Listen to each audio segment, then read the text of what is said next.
Lini serang Garuda, 5 mesin gol yang siap menggila. Kalau dulu kita minim striker tajam, sekarang kita punya 5 senjata pembunuh massal. Keren kan? Lini depan Indonesia lagi dalam era keemasan, gabungan penyerang muda lokal dan darah Eropa, yang akan membuat Garuda makin berani bermain menyerang. Inilah dia 5 penyerang andalan timnas Indonesia.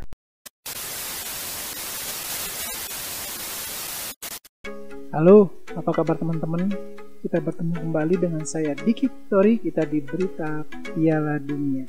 Sebelumnya saya pernah membuat video dengan judul 2 laga penentuan, mampukah Kluivert bawa lolos Indonesia ke putaran keempat? Bagian pertama. Nah, sebelum membahas bagian kedua dan bagian ketiga, saya merasa perlu bahwa setiap kita juga mengenal nama-nama pemain timnas kita dan nama-nama para pelatih yang membuat strategi ke depan bagaimana Indonesia bisa masuk dalam Piala Dunia. Karena semakin kita tahu mengenal nama-nama mereka, maka kita akan semakin bersemangat untuk mendukung mereka. Apalagi kalau ternyata ada gol gitu, jadi energinya itu jadi lebih menyala bangku. Dengan mengetahui nama-nama pemain kita juga bisa mensupport mereka.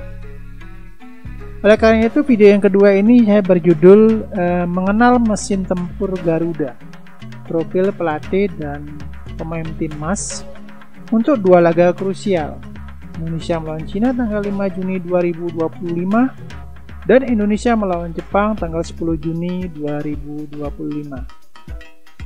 Ini adalah profil lengkap timnas ya. Ada 29 pemain yang akan kita kupas berserta dengan 5 pelatih. Semoga dan pemahaman kita tentang profil lengkap pelatih dan pemain timnas ini akan memudahkan kita untuk mensupport mereka dengan lebih lagi. Baik teman-teman, sekedar mengingatkan bagi yang belum subscribe dulu ya. Karena saya akan membuat video berikutnya yang berjudul wow, siapakah yang paling tajir gaji 23 pemain timnas dari puluhan juta sampai miliaran di klub ini. Jika teman-teman tertarik, silahkan subscribe ya, supaya dapat menerima video ini. Terima kasih. Oke, tanpa berlama-lama, kita langsung saja ke videonya. Selamat menonton.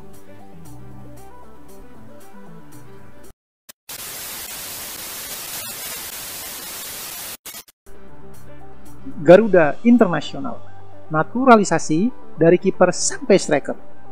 Timnas Indonesia sekarang itu seperti kayaknya tim internasional teman-teman. Kenapa? Karena pemain naturalisasinya nggak cuma 1-2, tapi tersebar di semua tim. Contoh, di bawah Mistar ada Martin Paes, kiper jebolan FC Dallas di MLS. Ini memiliki refleks yang sangat gila teman-teman. Dia punya distribusi bola juga yang bagus seperti playmaker. Bukan hanya pelindung gawang, tapi juga inisiator serangan. Di lini belakang, itu makin kokoh dengan adanya Jordi Amat. Ini juga adalah pemain naturalisasi. Bekas pemain La Liga ini sudah jadi pilar sejak proses naturalisasinya pertama kali. Pengalaman dan permainannya di lini belakang itu bikin lini belakang terasa seperti premium ya. Di tengah kita punya Tom Haye. Tom Haye adalah gelandang era divisi yang gaya mainnya elegan, tapi juga efektif. Dia tahu kapan harus menekan, kapan harus tenang. Ibaratnya itu dia adalah metronom permainan. Dan di depan kita punya namanya Ole Romeni. Itu juga pemain naturalisasi. Striker muda berdarah Belanda yang siap jadi mesin gol buat Garuda. Dia punya lari yang cepat, naluri gol yang tinggi, dan gak ragu-ragu duel lawan bek-bek besar Asia. Karena ya memang Ole Romeni ini juga tinggi teman-teman, dan posturnya juga besar. Mereka bukan cuma pemain asing yang ganti paspor. Mereka pilih jadi merah putih, dan sekarang mereka jadi bagian dari mimpi besar kita.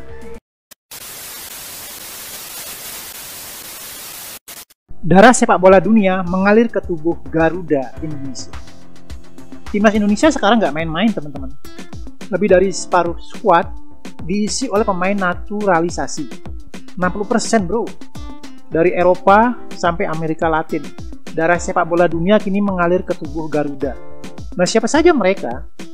Kita sebut satu persatu ya guys, dari posisi mereka. Di kiper ada Martin Paes dan Emil Eudero. Nah, kemudian back tengah ada Jay Itzes, Justin Hubner, Jordi Amat. Sementara di posisi back sayap ada Sandy Walsh, Calvin Perdong, dan Shane. Di gelandang ada Nathan Joe, Ivar Jenner, Tom Haye, Joe Paleposi, Eliano Reinders, dan Kevin Dix. Sementara di penyerang ada Ragnar, Rafael Struijk, dan Ole Romani. Pemain-pemain ini nggak cuma bawa teknik tinggi, tapi juga mental juara. Mereka sudah biasa tuh main-main di Liga Eropa, Liga Inggris, ya, Liga Italia sudah biasa mereka.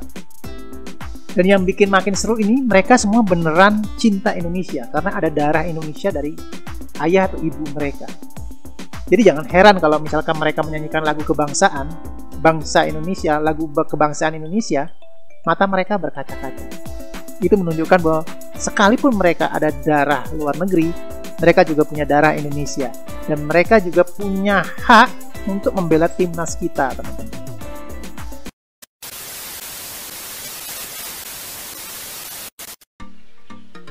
Otak strategi Garuda, 5 pelatih kelas dunia di balik layar. Kalau pemain adalah senjata, maka pelatih adalah penembaknya. Mari kita simak satu persatu siapa saja pelatih timnas Indonesia. Profil singkat Patrick Kluivert. Garuda sekarang terbang di bawah arahan jenius Eropa. Bukan cuma pelatih kepala, tapi tim pelatih lengkap yang punya pengalaman dan visinya sudah mendunia. Di pucuk komando ada legenda Belanda yaitu Patrick Kluivert. Dulu dia adalah striker ganas di Barcelona. Sekarang kini jadi nahkoda bagi timnas Indonesia. Gaya mainnya menyerang dan elegan, jadi ciri khas yang dia bawa ke skuad Garuda. Patrick Kluivert ini adalah warga negara Belanda ya, dengan usia 59 tahun. Dia pernah bermain di timnas Belanda, terus klub-klub besar seperti Ajax, AC Milan, dan Barcelona. Sementara karir kepelatihannya itu dia pernah melatih PSG, Curaçao, dan Adana Demirspor Turki. Dia ditunjuk oleh ketua PSSI menjadi pelatih timnas sejak Januari 2025 menggantikan Sintayong. Profil singkat Jordi Cruyff. Pelatih yang kedua namanya adalah Jordi Cruyff. Jadi di samping pelatih kepala Patrick Kluivert ada Jordi Cruyff. Di sini beliau berperan sebagai penasihat teknis. Beliau ini tidak kalah berkelas ya dibandingkan dengan Patrick Kluivert. Beliau bertugas untuk merancang arah jangka panjang timnas, jadi ke arah visioner ya. Mulai dari filosofi permainan sampai pengembangan sistem taktik ya. Jordi Cruyff ini sekarang berusia 49 tahun, dia warga negara Belanda dan memiliki karir bermain yang cukup wow juga gitu, sama-sama mirip-mirip kayak Patrick Kluivert ya. Dia pernah di Ajax, MU, dan juga Barcelona. Karir kepelatihannya, dia pernah melatih Maccabi Tel Aviv, terus juga klub di Ekuador dan Shenzhen ya. Dia ditunjuk belakangan ya setelah Patrick Kluivert ya. Ditunjuk bulan Februari 2025. Memang Erick Thohir ini luar biasa sekali teman-teman. Jadi sudah ada pelatih kelas dunia, pelatih kepala kayak Patrick Kluivert, didatangkan lagi Jordi Cruyff ini. Jadi untuk saling melengkapi lah. Oke, kita lanjut ke pelatih yang ketiga. Ini profil singkat Alex Pastoor ya. Nah, Alex Pastoor ini adalah asisten pelatih dari Patrick Kluivert ya. Dia mempunyai tugas untuk di build up play dan transisi serangan. Ya, dia ahli memoles pola menyerang termasuk rotasi lini tengah dan cutting edge di sepertiga akhir. Alex Pastoor ini adalah asisten pelatih dari Kluivert ya. Khususnya buat lini tengah dan pemain penyerang. Alex Pastoor ini dia juga warga negara Belanda di usia 58 tahun. Dan karir bermainnya itu pernah bermain di FC Volendam, SC Heerenveen, dan KLC Harrebek. Karir kepelatihannya itu ada di Excelsior dan NEC. Nah, untuk kepenunjukannya sebagai pelatih ini hampir sama dengan Patrick Kluivert ya, Januari 2025. Kita beralih ke asisten yang kedua dari Patrick Kluivert. Inilah dia, profil singkat Denny Lansat. Denny Langsat adalah asisten Kluivert yang kedua. Nah, beliau ini memegang kendali soal pertahanan dan defensive transition. Dia yang ngatur garis pertahanan dan pressing tim saat kehilangan bola. Denny Langsat ini juga warga negara Belanda dan usianya 49 tahun. Punya karir bermain yang juga cukup mendunia ya. Ada klub-klub internasional yang dia masuki seperti Ajax, AS Alkmaar, Willem II, dan Feyenoord. Sementara karir kepelatihannya ada di Azad, Al-Ittihad, Feyenoord, dan Al Tawun. Dia juga dipanggil bersamaan kayaknya dengan asisten pelatih sebelumnya, dengan asisten pelatih Alex Factor ya. Kayaknya dia hampir bersamaan dengan Alex Factor dipanggilnya, yaitu sekitar Januari 2025. Oke, dan terakhir ada pelatih yang kelima, itu namanya ada Woudenberg. Inilah profil singkat Woudenberg. Asisten pelatih yang terakhir adalah Woudenberg. Beliau adalah pelatih kiper. Pengalamannya yang matang diperoleh karena sudah biasa menangani kiper-kiper di Eropa ya. Dia bertanggung jawab penuh untuk membentuk refleks, positioning, dan distribusi bola Martin Paes dan kawan-kawan. Jadi spesialisasinya kiper ya, pelatih kiper ya. Woudenberg ini mungkin yang paling muda daripada pelatih-pelatih yang lainnya karena masih berusia 39 tahun. Sama juga warga negara Belanda. Karir bermain di FC Eindhoven, karir kepelatihannya di AKF Mechelen, Ajax, dan Dewa United. Dia pelatih timnas, dipanggil sebagai pelatih timnas sejak Februari 2025. Jadi hampir sama dengan John Cruyff ya, baru terakhir didatangkan setelah pelatih yang lain. Dia bersama John Cruyff baru dipanggil sekitar Februari 2025. 5 kepala, 1 misi. Bukan cuma menang di laga krusial, tapi membentuk DNA sepak bola Indonesia yang baru. Kita berharap dengan adanya 5 pelatih internasional ini, mereka memberikan visi yang baru, memberikan transfer pengetahuan yang baru pada para pemain Indonesia. Bagaimana bermain-main kelas Eropa ya. Bagaimana bermain-main secara internasional. Jadi mereka ini benar-benar bukan cuma teori ya, tapi mereka ini benar-benar pelatih-pelatih yang memang sudah spesialisasi di bidangnya. Dan Erick Thohir benar-benar cukup lihai ya, maksudnya cukup teliti memperhatikan supaya pelatih-pelatih berkualitas saja yang masuk ke Indonesia. Dan semoga dengan adanya para pelatih ini, mereka dapat memberikan perspektif baru kepada para pemain Indonesia.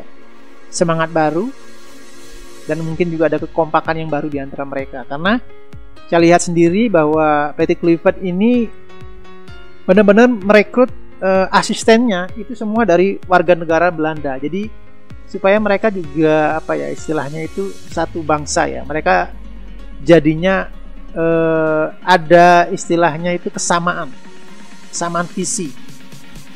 Ya, cara berbicara, kesamaan tradisi, kesamaan visi, terutama untuk membentuk timnas Indonesia menjadi lebih baik di kedepannya.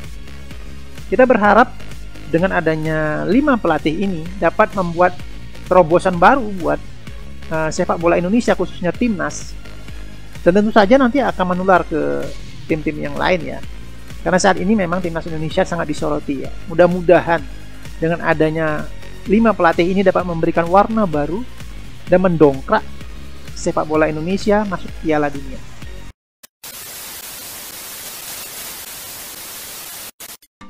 Trio penjaga langit Garuda, Paes, Ayodero, dan Hernando. Gawang Indonesia sekarang dijaga kiper-kiper berkelas guys. Niat lawan mau cetak gol, pikir ulang. Kalau mau bicara lini paling krusial, nggak bisa dilewatin nih posisi kiper. Karena satu penyelamatan bisa jadi pembeda antara gugur dan lolosnya Indonesia ke putaran 4 Piala Dunia zona Asia. Dan kali ini Indonesia punya 3 penjaga gawang elit ya, kombinasi internasional dan lokal yang luar biasa solid. Mari kita simak satu persatu kiper andalan kita. Profil singkat Martin Paes. Kiper utama timnas kita adalah Martin Paes. Dia dijuluki raksasa dari MLS. Gak cuma tinggi besar, refleksnya juga cepat. Distribusi bolanya juga akurat dan mental bertandingnya Eropa banget. Dia ibarat sweeper modern yang bisa memulai serangan dari belakang. Dengan pengalamannya yang segudang sebagai kiper internasional ya di klub-klub besar, Maarten Paes ini dipercaya untuk memegang posisi sebagai kiper utama. Dengan kelahiran tanggal 14 Mei 1998, Maarten Paes sendiri dinaturalisasi tanggal 30 April 2024 dengan tinggi badan 191 cm. Tentu ini cukup worth it ya untuk menjaga gawang Indonesia. Ya hampir menutupi lah, kalau sudah tinggi itu kan tangannya juga panjang, kakinya panjang, jadi cukup mumpuni ya. Nah, saat ini beliau bermain di klub FC Dallas ya. Apa saja kelebihan dari Maarten Paes ini? Dia memiliki refleks yang cepat dan distribusi bola yang akurat. Profil singkat Emil Audero. Kiper yang kedua adalah Emil Audero. Nama besar Emil Audero sudah mendunia bro. Dia adalah kiper jebolan Serie A dan mantan kiper utama Sampdoria. Audero memiliki pembawaan yang tenang dan teknikal. Positioningnya juga rapi, pengambilan keputusannya matang. Kalau dia di bawah mister, lawan harus kerja keras banget nih buat cetak gol. Nah, Emil Audero ini lahir tanggal 18 Januari 1997 dengan tinggi juga hampir sama dengan Maarten Paes, bahkan lebih tinggi ya. Ini 192 cm. Emil Audero ini dinaturalisasi tanggal 10 Maret 2025. Nah, klub sekarang adalah Inter Milan ya, pinjaman dari Sampdoria. Emil Audero ini juga memiliki refleks yang cepat dan stop shooting yang kuat. Kemudian kita beralih ke kiper yang ketiga. Inilah dia profil singkat Hernando Heri. Kiper terakhir kita ini asli orang Indonesia ya, tanpa ada campuran darah naturalisasi ya, tanpa campuran darah luar negeri. Dia asli orang Indonesia. Namanya adalah Hernando Heri. Kiper muda ini sudah membuktikan diri sejak di timnas U19. Hernando punya insting yang kuat, refleks yang secepat kilat, dan keberanian luar biasa saat duel 1 lawan 1. Hernando lahir tanggal 28 Februari 2002 dengan tinggi badan 180 cm. Klubnya saat ini adalah Persebaya, dan Hernando ini punya kelebihan, dia punya refleks yang tajam, lincah, dan tenang dalam menghadapi permainan. 3 karakter, 3 gaya bermain, 1 tujuan. Jadikan gawang Garuda sebagai zona terlarang. Tidak boleh bola lewat, apalagi masuk ke gawang timnas Indonesia. Kita berharap 3 penjaga gawang ini dapat menjaga gawang kita sekuat-kuatnya sebagai benteng terakhir pertahanan timnas Indonesia. Kalau ada yang nekat tembus ke kotak penalti, siap-siap berhadapan dengan palang pintu Garuda. Pertahanan yang solid adalah pondasi dari kemenangan. Dan kali ini Indonesia punya back tengah yang berkualitas di level yang atas. Dan mari kita intip satu persatu. Profil singkat Jay Itses. Di barisan terdepan dari back tengah ada Jay Itses, pemain Venezia di Serie B yang punya kemampuan duel udara dan baca permainan luar biasa. Ini memiliki pembawaan yang tenang, dewasa, dan punya kaki kiri yang bisa bantu build up dari belakang. Itses ini kelahiran tanggal 2 Juni 2020 dan dia dinaturalisasi tanggal 28 Desember 2023. Dengan tinggi 191 cm, dia dipercaya Kluivert untuk menjadi salah satu back tengah timnas Indonesia. Jadi dengan tinggi badan yang cukup mumpuni, itu akan sanggup untuk duel-duel di udara bersama dengan pemain striker, pemain yang lain ya. Nah, dia memiliki klub saat ini, dia berada dalam klubnya namanya Venezia FC. Dan kelebihannya dia tenang dalam mengawal pertahanan. Jadi tidak boleh panik dia sebenarnya kalau sebagai back tengah itu, karena dia berfungsi untuk penjaga terakhir sebelum kiper ya. dia yang menjadi benteng sebelum kiper. Dia harus benar-benar bersikap tenang dan berkepala dingin. Nah, Jay Itzes ini memiliki kapasitas seperti itu. Oke, kita beralih ke back tengah yang kedua. Inilah dia, profil singkat Justin Hubner. Dia adalah produk Akademi Wolverhampton yang kuat secara fisik dan punya agresivitas yang tinggi. Dia tipe back modern yang bisa ngepres tinggi tanpa takut untuk ditinggal. Justin Hubner ini lahir tanggal 14 September 2003 dan dinaturalisasi tanggal 6 Desember 2023. Dengan tinggi badan yang hampir sama ya, hanya beda sedikit, yaitu 187 cm. Dia berasal dari klub Wolverhampton. Ya, kelebihannya dia kuat dalam duel-duel di udara ya, serta memiliki bodi yang tangguh gitu. Jadi kalau di body ball itu masih ya bisa mengimbangi lah di antara striker yang lain. Bahkan terlihat cukup tangguh ya Justin Hubner nih. Seringkali juga melakukan tackling-tackling tertentu ya.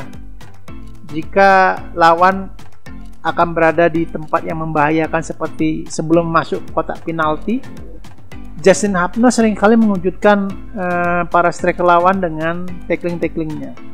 Kita beralih ke back tengah yang nomor 3. Nah, inilah dia, profil singkat Jordi Amat. Jordi Amat tetap jadi pilar senior bagi timnas Indonesia. Pengalamannya cukup matang ya, karena dia sudah main di La Liga, Liga Thailand. Jadi dia juga bisa menjadi pemimpin alami di lini belakang. Dia tahu selalu kapan untuk naik dan kapan harus tutup ruang. Nah, Jordi Amat ini lahir tanggal 21 Maret 1992 dan dia dinaturalisasi tanggal 17 November 2022. Dengan tinggi badan 185 cm, dia sanggup juga untuk menghentikan pergerakan lawan ya. Apalagi pengalamannya yang cukup banyak sebagai back bermain di Liga Internasional, itu akan menambahkan kekuatan bagi lini belakang timnas Indonesia. Jordi Amat ini saat ini berada di klub namanya Johor Darul Tasim FC dan punya karakteristik atau kelebihan dengan jiwa pemimpin dan berpengalaman di La Liga. Oke, kita beralih ke back tengah yang keempat. Nah, profil singkat Rizky Ridho. Dari dalam negeri ada namanya Rizky Ridho, bek muda yang matang, lebih cepat dari usianya, cerdas dalam positioning dan tenang saat ditekan. Rizky Ridho ini adalah warga negara Indonesia ya. Dia lahir tanggal 21 November 2001 dengan tinggi badan 183 cm. Dia berasal dari klub Persija. Nah, kelebihan Rizky Ridho ini, dia memiliki stamina yang kuat karena masih muda ya, dan menonjol dalam duel 1 lawan 1. Itulah nama-nama back timnas Indonesia. Itu visi yang sama, bikin striker lawan frustasi sebelum sempat angkat kepala. Kita dukung back ini nantinya bisa tetap menjadi benteng bagi timnas Indonesia di lini belakang.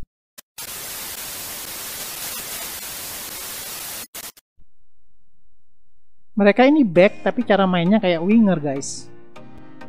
Jadi siap-siap lihat fullback yang doyan terbang. Di sepak bola modern, back sayap bukan cuma penjaga sisi, tetapi juga mesin serangan. Dan timnas Indonesia saat ini punya 4 back sayap, yang bikin jalur luar lapangan jadi jalur neraka buat para lawan. Mari kita lihat siapa saja back lincah ini, apa peran dan kelebihan mereka. Back yang pertama ya, profil singkat Sandy Walsh. Sandy Walsh ini disebut pemain serba bisa ya, karena ia bisa main di kanan maupun di kiri. Crossingnya juga presisi, staminanya nggak habis-habis, dan tahu banget kapan harus naik, kapan harus tutup ruang. Posisi sejatinya dari Sandy Walsh itu adalah back kanan. Sandy Walsh ini lahir tanggal 14 Maret 1995 dengan tinggi badan 183 cm. Sandy Walsh dinaturalisasi tanggal 17 November 2022. Untuk saat ini, Sandy Walsh bermain di klub Yokohama, Jepang. Keunikan dari Sandy Walsh ini, kelebihannya adalah dia kuat di duel-duel udara. Oke, mari kita lanjut ke back yang kedua. Profil singkat Calvin Verdonk. Masuk juga nama baru Calvin Verdonk, bek kiri dari Liga Belanda yang kuat dalam duel 1 lawan 1. Calvin juga pintar membaca tempo permainan. Dia bisa jadi andalan dalam pola 4 back maupun 3 back. Posisi Calvin Verdonk sendiri adalah bek kiri. Dia lahir tanggal 26 April 1997. Calvin dengan tinggi badan 174 cm. Dia cukup lincah ya dalam pergerakannya sebagai bek sayap. Naturalisasi Calvin Verdonk itu tanggal 4 Juni 2024. Calvin Verdonk saat ini bermain di klub NEC Belanda ya, NEC atau Belanda. Dengan tubuh yang ramping, dia lincah untuk bertahan maupun menyerang. Kemudian kita beralih ke bek yang ketiga, Shane Patinama. Inilah dia profil singkat Shane Patinama. Shane Patinama, dia adalah bek flamboyan yang doyan eksplorasi dari sisi kiri. Tekniknya halus dan kadang suka muncul di kotak penalti kayak gelandang serang begitu. Jadi dia pada saat tertentu bisa membantu serangan ya. Bek Shane Patinama, dia dinaturalisasi tanggal 24 Januari 2023. Tanggal lahirnya tanggal 11 Agustus 1998. Dengan tinggi badan 180 cm. Saat ini Shane Patinama bermain di klub kelas Open Belanda. Nah, kelebihan Shane Patinama ini dia punya kecepatan ya dan kemampuan overlap yang baik. Jadi Shane Patinama ini juga bisa membantu serangan balik yang cepat. Dan yang terakhir, back yang terakhir bernama Dean James. Inilah dia profil Dean James.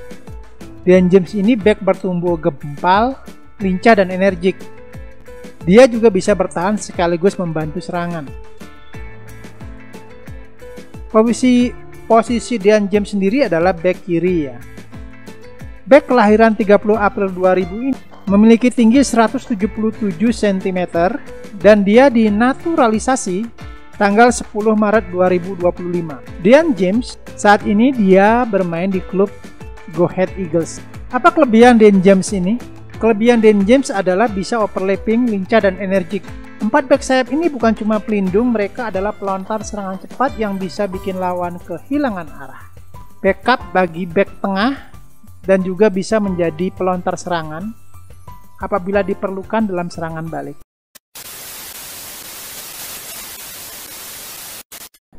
Otak permainan Garuda, 7 gelandang kreatif dan tangguh. Di tengah padatnya duel, Indonesia punya 7 gelandang yang siap mengatur tempo dan merusak permainan lawan. Siapa saja mereka? Mari kita simak satu persatu. Pemain pertama adalah Nathan Joon. Inilah dia profil singkat Nathan Jo. Nathan Jo adalah pemain yang biasa main sebagai gelandang bertahan atau back. Tapi jangan salah, dia punya passing yang akurat dan kemampuan membaca permainan yang tinggi. Di permainan ini, Nathan Jo dipercaya oleh Clifford menjadi gelandang bertahan. Nathan Jo sendiri lahir pada tanggal 22 Desember 2001 dan dia dinaturalisasi tanggal 11 Maret 2024. Dengan tinggi badan 191 cm, benar-benar layak disebut jangkar sebuah tim. Kemudian Nathan Jo ini dia bermain di klub Swansea City. Kelebihan Nathan Jo ini adalah dia kuat dalam pertahanan ya. Dia pertahanannya solid, bermain tim, dan seringkali membuka serangan dengan memberikan umpan-umpan atas ya pada para striker. Baik, kita beralih ke gelandang yang kedua. Gelandang yang kedua dinamakan Ivar Jenner. Gelandang yang kedua bernama Ivar Jenner. Inilah dia profil singkat Ivan Jenner. Ivan Jenner adalah produk Akademi FC Utrecht. Ivan Jenner adalah produk Akademi FC Utrecht. Ivan Jenner gelandang yang lincah dan rajin naik turun. Ivan punya agresivitas yang tinggi dan sering jadi motor serangan cepat. Ivan Jenner sendiri lahir tahun 10 Januari 2004 dan dia dinaturalisasi tanggal 22 Mei 2023. Ivan Jenner memiliki tinggi 188 cm dan saat ini dia sedang bermain di klub Jong Utrecht. Kelebihan Ivan Jenner adalah kuat bertahan dan memiliki distribusi bola yang akurat. Oke, kita beralih ke Tom Haye, pemain gelandang yang ketiga. Inilah dia profil singkat Tom Haye. Tom Haye disebut maestro lini tengah yang punya visi dan distribusi bola yang luar biasa. Gaya mainnya tenang dan penuh dengan kontrol, mirip-mirip gelandang Belanda klasik yang bisa ngatur ritme sesuka hati. Tom Haye dipercaya oleh Clifford sebagai gelandang tengah atau CNF ya. Beliau lahir tanggal 9 Februari 1995 dan dinaturalisasi 18 Maret 2024. Pemain dengan tinggi 187 cm ini saat ini bermain di klub Almere City. Kelebihannya selain memiliki passing yang akurat, dia juga memiliki kontrol bola yang baik. Bahkan Tom Haye juga sering disebut sebagai jenderal lapangan tengah. Oke, kita masuk ke gelandang yang keempat. Namanya Joey Palupesi.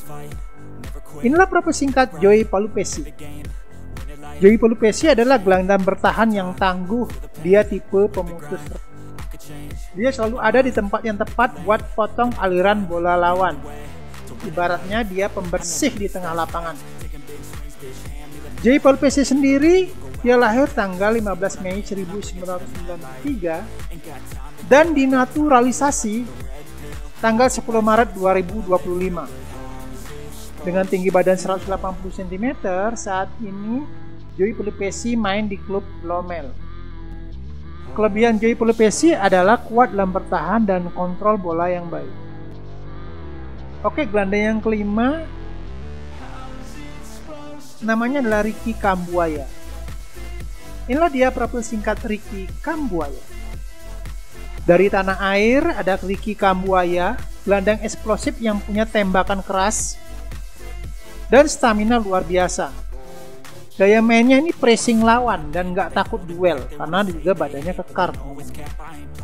Ricky Kambuaya sendiri adalah warga negara Indonesia asli ya. Dia lahir di tanah Papua. Tanggal lahirnya tanggal 5 Mei 1996. Dengan tinggi badan 177 cm, dia berposisi sebagai gelandang serang atau ANF. Ricky Kambuaya bermain di klub Dewa United. Ricky Kambuaya memiliki visi permainan yang baik serta dribble bola yang cukup baik. Oke, gelandang berikutnya kita ke gelandang yang bertubuh mungil. Namanya Eliano Reinders. Ini dia profil singkat Eliano Reinders. Eliano Reinders adalah pemain muda berdarah Belanda yang punya kombinasi teknik halus dan semangat yang besar. Eliano Reinders ini bisa disebut sebagai Messi-nya Indonesia ya, karena bertumbuh mungil tapi memiliki kelincahan dalam menyerang. Posisi Eliano Reinders itu adalah sayap kanan atau RNF. Dia lahir tanggal 23 Oktober 2000 dan dinaturalisasi tanggal 13 September 2024. Tinggi badannya 168 cm dan klub yang dimainkannya saat ini adalah Jong Utrecht. Dia memiliki kelebihan lincah dan beroperasi di serangan-serangan sayap. Jadi jika mengalami kebuntuan di permainan tengah, biasanya Eliano Reinders akan diturunkan untuk mengisi posisi serangan sayap. Dan yang terakhir adalah Kevin Dix. Inilah profil singkat Kevin Dix. Kevin Dix adalah pemain berpengalaman keturunan Belanda, Maluku. Ia memiliki stamina yang tangguh, keseimbangan dalam menyerang dan bertahan. Kevin ini biasanya memiliki posisi bek kanan, namun oleh Kluivert ditunjuk untuk mengawal barisan tengah, dengan alasan sanggup menutup bek sayap kanan jika diperlukan untuk bertahan. Kevin Dix ini lahir tanggal 6 Oktober 1996. Dan dia dinaturalisasi tanggal 8 November 2024. Dengan tinggi badan 187 cm, dia memiliki posisi right middle forward atau RNF. Klub yang dimainkan oleh Kevin Dix saat ini adalah Copenhagen. Kevin Dix sendiri memiliki kelebihan kecepatan dan bertahan dan menyerangnya seimbang. Oke guys, itulah 7 gelandang, 7 karakter.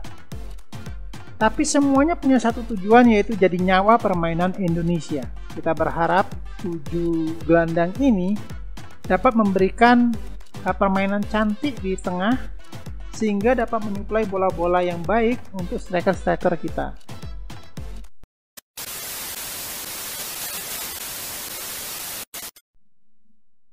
Baik teman-teman, sekedar mengingatkan, bagi yang belum subscribe dulu ya. Karena saya akan membuat video berikutnya yang berjudul Wow, siapakah yang paling tajir gaji 23 pemain timnas dari puluhan juta sampai miliaran di klubnya. Jika teman-teman tertarik, silahkan subscribe ya, supaya dapat menerima video ini. Terima kasih.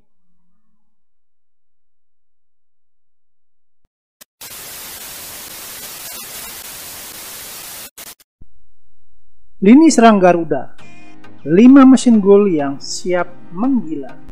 Kalau dulu kita minim striker tajam, sekarang kita punya 5 senjata pembunuh massal. Keren kan? Lini depan Indonesia lagi dalam era keemasan gabungan penyerang muda lokal dan darah Eropa, yang akan membuat Garuda makin berani bermain menyerang. Inilah dia 5 penyerang andalan timnas Indonesia. Kita mulai dari profil pertama ya. Inilah dia profil singkat Marcelino Ferdinand. Marcelino Ferdinand ini adalah gelandang serang yang sering muncul di kotak penalti dan punya insting gol yang tinggi. Dia masih muda tapi keberaniannya sudah setara dengan senior.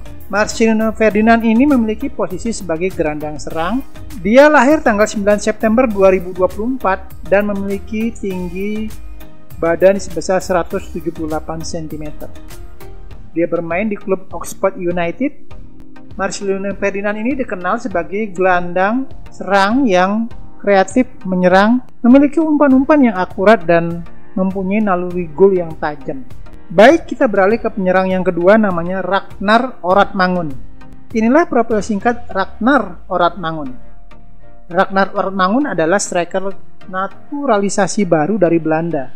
Dia punya kecepatan dan keberanian duel 1 lawan 1. Dia bisa main sebagai target man maupun sebagai second striker. Ragnar Oratmangun sendiri bisa ditempatkan sebagai attack middle forward, ada sebagai winger, tapi juga bisa ditempatkan sebagai second striker.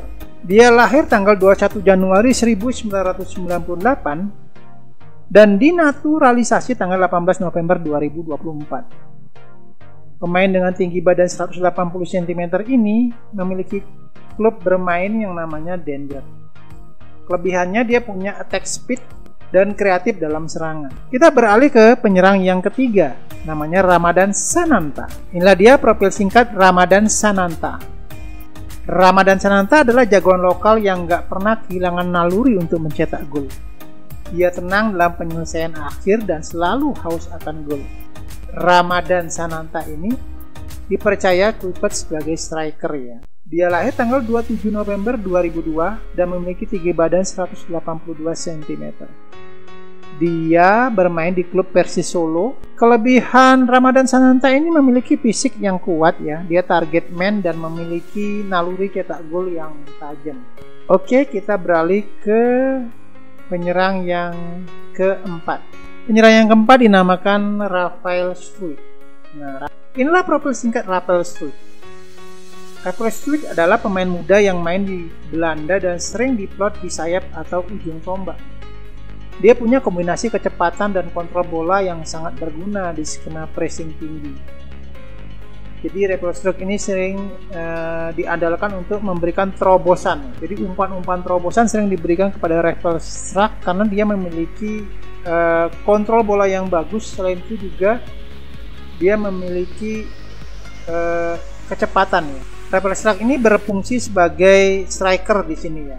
Rafael Struijk ini lahir tanggal 27 Maret 2003 dan dinaturalisasi tanggal 22 Mei 2023 dengan tinggi badan 185 cm. Itu menunjang dia untuk menjadi seorang striker. Jadi selain bertarung dengan kecepatan lari atau bola-bola bawah, dia juga bisa bertarung dengan bola-bola atas. Klub yang dimainkannya saat ini adalah Brisbane Roar FC. Memang kelebihan Rafael Struijk ini luar biasa banyak ya juga. Selain fisiknya kuat, target man juga dribbling yang sangat baik. Jadi sangat cocok untuk menjadi seorang striker ya. Oke, dan yang terakhir adalah penyerang yang bernama Ole Romani. Inilah dia profil singkat Ole Romani. Ole Romani adalah predator baru di lini depan Garuda.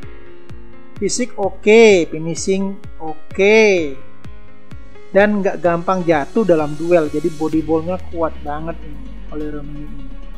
Dia striker modern yang bisa jadi ujung tombak utama. Ole Romani ini lahir tanggal 20 Juni 2000 dan dia dinaturalisasi tanggal 8 Februari 2025 dengan tinggi badan 185 cm. Memungkinkan dia untuk pertarungan gol-gol atas juga. Klub dari Ole Romani sendiri adalah Oxford United. Dia bermain di Oxford United. Kelebihan Ole Romani adalah naluri gol yang kuat, dia target man juga dan kuat dalam bola-bola atas. Demikianlah 5 pemain dan 5 gaya bermain. Tetapi semuanya hanya punya satu visi, yaitu cetak gol sebanyak mungkin buat Merah Putih.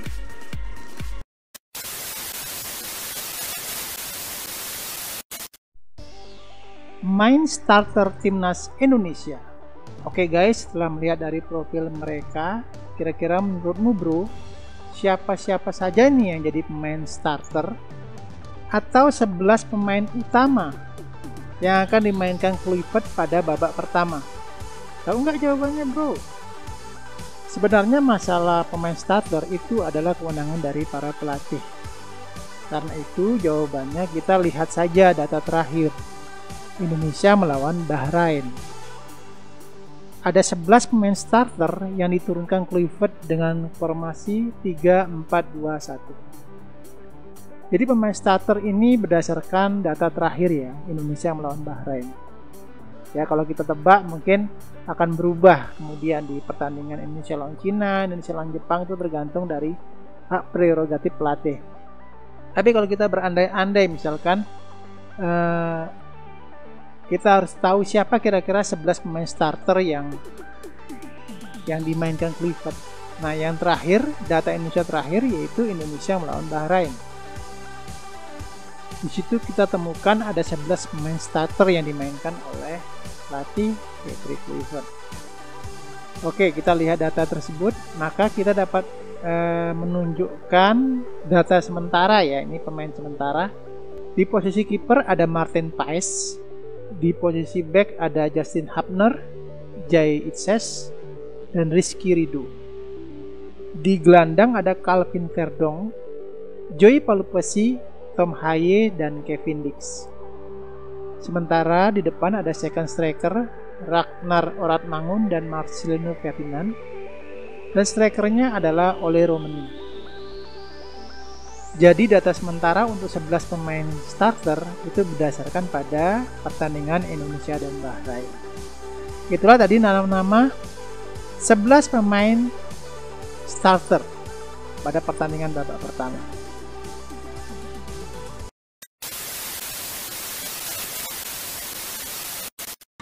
Mampukah Garuda terbang ke putaran berikutnya? Mampukah tim Indonesia lolos ke putaran keempat? Pemain sudah siap, pelatih kelas dunia, apalagi taktiknya rapi. Tapi satu pertanyaan tersisa, cukupkah semua itu untuk menembus sejarah? Garuda udah bersayap dari kiper sampai striker. Sudah punya nama-nama yang dulunya cuma kita lihat di highlight luar negeri. Sekarang mereka pakai lambang Garuda di dada. Lini belakang kuat, lini tengah kreatif, lini depan house goal. Tim ini sudah beda jauh dari generasi sebelumnya.